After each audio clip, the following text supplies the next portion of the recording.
Welcome to another episode of Juan Crazy Overthinks a Problem, works really hard, struggles with a concept, and still doesn't get a video out to production. Hey everybody, this episode of SomeGadgetGuy is brought to you by viewers like you. Yes, you, all of the incredible people sharing content on social media, and the generosity of my patrons at patreon.com/SomeGadgetGuy. More info on those awesome nerds later in the video. Yeah, I went full brain cramp on this idea. It started out as a Patreon production diary post, just kind of explaining some of the back and forth. I really wanted to come up with a good camera showdown between two of the top performers in the Android space right now, and I really just couldn't stick the landing. Got a Zeiss partnership, got a Leica partnership using the same sensor. I should be able to just put a couple photos side by side, have a nice fun time. And I can't get over this stumbling block. I can't get over myself that showing you two photos side by side is not particularly educational. It's not really meaningful. There are enough other little differences that we don't really end up at an oranges to oranges comparison. So there's nothing scientific about it. It can be fun to do something like that and just show, here's photo A, here's photo B. Which do you like better? But often, for the creator, you kind of know you're just going to end up with fanboys on either side saying the phone I like takes the pictures I like better. And we don't walk away from this any better. We're just still sort of confirming the bias we had walking into that video. I just wanted to do something simple and kind of fun. Same sensor in two different devices, compare and contrast. So if you came here for some kind of decisive conclusion, showdown, fight for blood, I guess I could say that the Vivo makes broader use of this sensor, and the Xiaomi is a more specialized use of this sensor. If that's all you needed, that's the conclusion. That's the final point to go out on, and all of this rambling, all of this chatter, you don't have to worry about any of that. But if you're a little curious as to what some of my experiences were, allow me to explain. First up, these are not two devices that should really go head-to-head for the exact same consumer. The Pro is that premium tier. You can shop it on a good sale, find it for under $1,000. The Xiaomi Ultra is actually what we would call ultra tier pricing. I feel like that immediately kind of disqualifies a lot of the ways that we do comparisons. So the best phone from one brand is against the best phone from another brand. But like you're also spotting one phone a couple $100 advantage. The Ultra is an Ultra, and one of the things that we draw that line in the sand is we're going quad camera setup here. That means we've got a little bit more hardware to specialize every camera sensor for specific tasks. I think Vivo is being really clever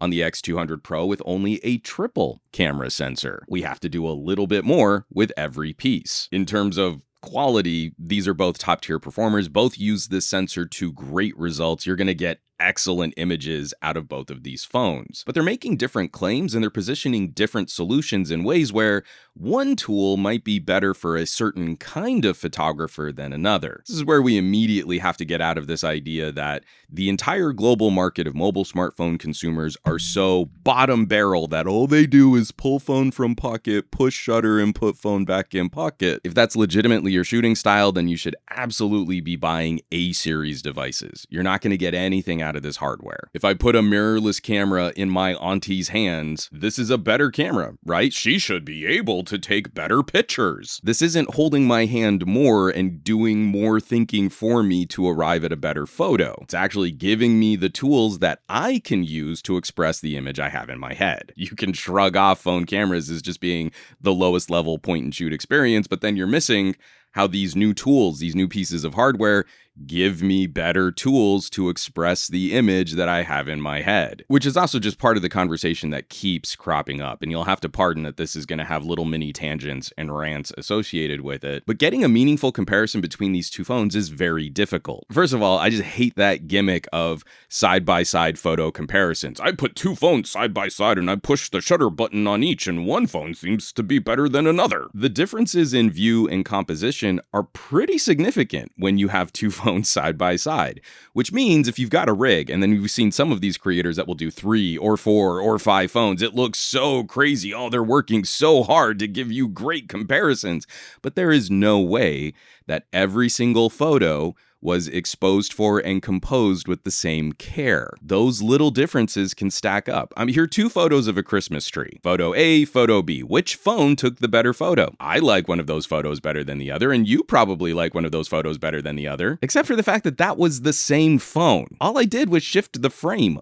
a little bit, and because there was different lighting information and different frame information, the phone made a different decision on what to expose for. That changes up contrast, that changes up color, that changes up the HDRs. So if that can happen with the same phone, imagine what happens when you have two different phones making two completely different decisions. You're not giving us good information on what the phone's really doing when you're composing your shot with some kind of care. And a bunch of tech enthusiasts will say that doesn't matter because average consumers, but average consumers aren't buying Android above $600. At best, the people shopping in this tier make up maybe 10% of the global Android market. There's nothing average about the top 10% of spenders. This is one of those things where if you follow the work of standalone photographers versus techie reviewers, you actually get better comparisons between phones and cameras because photographers can't help it. They're looking at composing a frame. A tech reviewer will try to go lazy. They'll have their standalone camera and then they'll put their phone in a mount above the camera and then say, oh, well, it's about the same focal length, but I've got the phone sitting like inches above. And you would never compare two cameras like that. A sensor height difference of like 5 inches. But if you're watching a comparison by a pretty good photographer, they're not going to do like a gimmicky mount for their phone on top of the camera. A good photographer lines up the shot, takes the photo, and then while they're looking at the image from that capture, they'll line up the phone to match that frame. It's a little extra work. You've actually got to look at the composition, but then you can get pretty close to mimicking what you captured with the standalone camera. At least then you've got a closer comparison. We know the phone and the camera are going to make different decisions on exposure and color and processing, but at least you gave both devices the same frame to work with. I could try to do that. I could take one shot from one phone and then move the other phone into place, but there's another big wrench in the gears here. They have significantly different focal lengths. This one has a little less zoom, this one has a little more zoom. Roughly about a 15 millimeter equivalent difference in field of view. And I just, for the life of me, can't think of a standalone photographer that would actually do an in-depth, hard-hitting winner and loser comparison between an 85mm lens and a 100mm lens because those are different tools for different situations. They do different things, so a photographer wouldn't realistically shop those except just to see the educational difference between those field of views to make a decision on what tool they should use in what scenario, not one better than the other. Because get ready for another little mini rant here.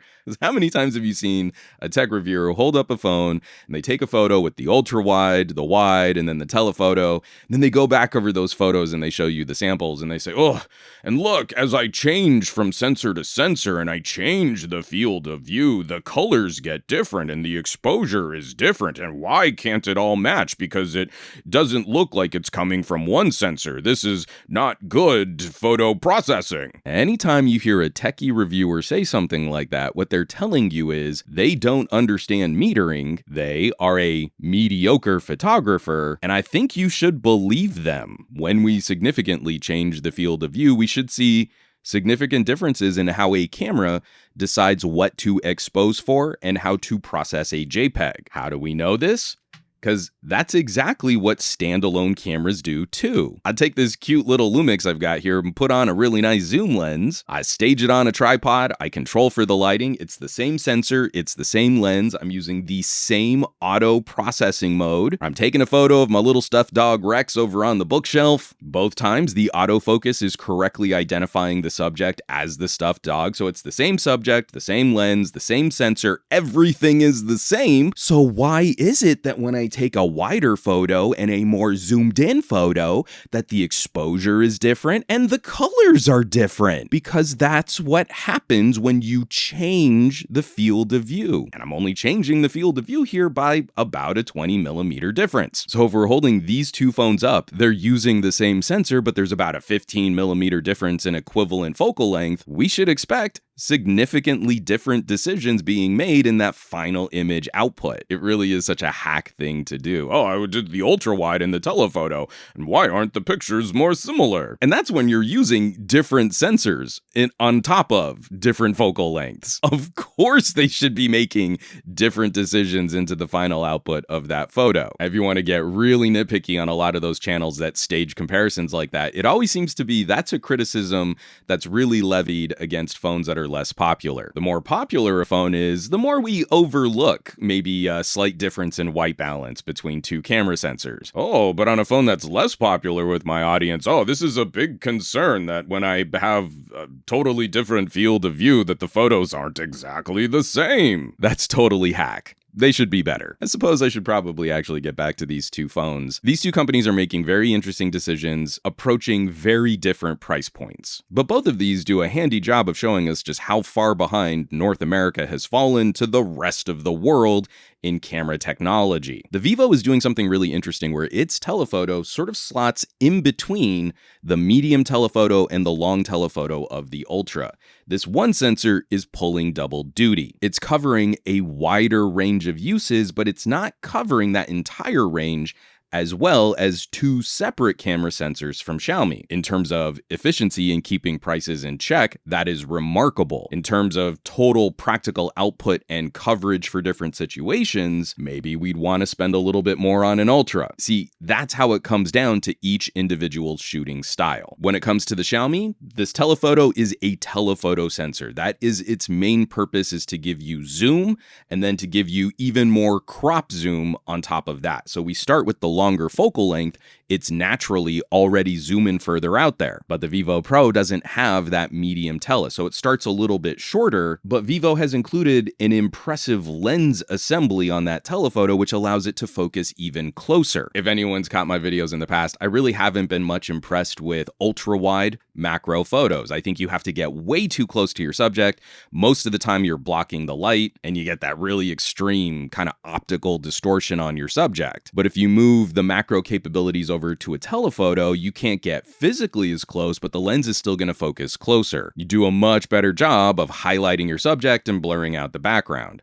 And the Vivo telephoto is very good at that. A little rose in the shade right off my front porch, just right off my front steps. Here's the minimum focusing distance from the Xiaomi 15 Ultra, and here's the minimum focusing distance from the Vivo X200 Pro. The Xiaomi's big telephoto sensor just can't get you as close. But Xiaomi has a whole extra sensor here that we use for sort of portraiture. It's really good for a head and shoulders shot, and it's got close focusing optics. The Vivo is impressively using this one sensor to cover a wider range of scenarios. But then when we look at the macro performance, while this can get really close from that telephoto, it cannot get as close as a dedicated telephoto sensor here on the Xiaomi. So we really get down into like the nitty gritty. A macro shot in really poor lighting conditions will probably be easier from the Vivo because it uses a larger sensor, should be better at soaking up light, you'll get better pixel level details. But the Xiaomi's ability to physically get closer means we might actually end up with a shallower depth of field at the minimum focusing distance. And also this lens doesn't have a periscope on it. If you caught my Vivo X200 Pro review, I actually dug a little deeper into lens quality and bokeh quality, and when we have these rectangular housings for circular lenses,